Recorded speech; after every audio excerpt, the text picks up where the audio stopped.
Welcome back to Askewed Reviews, and we have another viewer request today, and it is for the 1985 film, The Man with One Red Shoe. Here is your trivia question for today. What is Paula's favorite sexy role-playing game? The answer will be at the end of this episode. So our film starts off dealing with the CIA, or more specifically, two agents. Agent Ross, who happens to be the current director, and Agent Cooper, who wants to out Ross and become the new director. So Ross is aware of what Agent Cooper is wanting to do, so he reaches out to a trusted agent, Agent Brown, to help him out. Now he tells Brown that he needs him to go to the airport and pick out someone completely at random and make it look like they happen to be an agent working along with them. This way it throws off Cooper and can keep Cooper busy for a while. So Agent Brown does what he's told and goes to the airport to try and find someone at random to pretend to be a spy. But how do you choose someone to be a spy? Well, apparently he chooses the one person that looks a bit off as he sees a man wearing only one red shoe.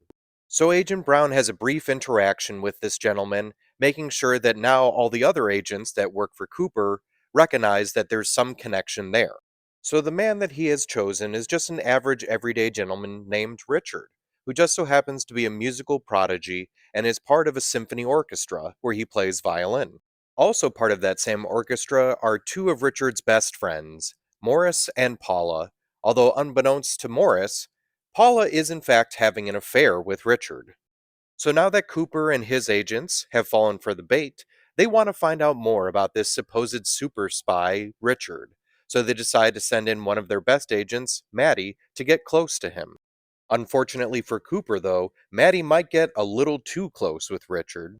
So now, with the CIA fully involved in Richard's life, some quirky shenanigans are of course going to happen.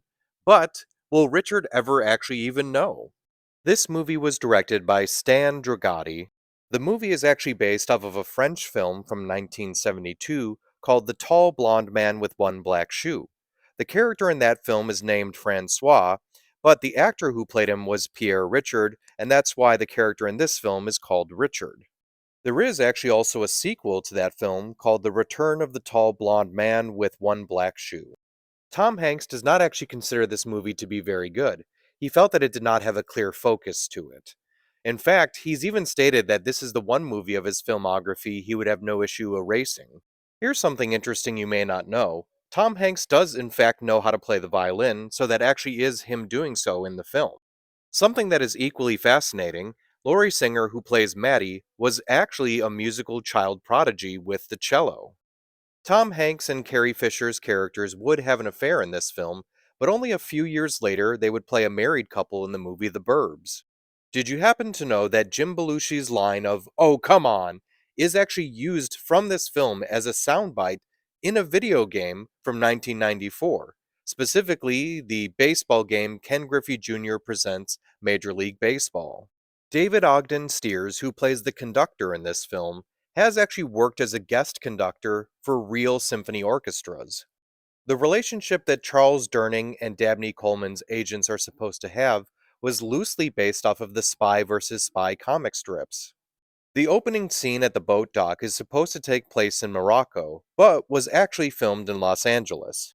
Speaking of that opening scene at the docks, the large amount of cocaine used in that is all baking flour. So when it comes to the film, The Man with One Red Shoe, I do still slightly enjoy this movie. I know Tom Hanks feels like he would erase it, but there are some points in it that still make me laugh to this day. So I think I'm going to give this one a 2 out of 5. Now, if you did enjoy this movie, other films I would recommend checking out are Spies Like Us, The Jerk, True Lies, and Under the Rainbow. Now, as for the trivia question from the beginning of this episode, what is Paula's favorite sexy role-playing game? So apparently Paula is always ready for sexy time, especially if you're willing to play Tarzan and Jane. I hope you enjoyed this episode of Askewed Reviews, and if there's a movie you'd like to see get a review, just mention it in the comments.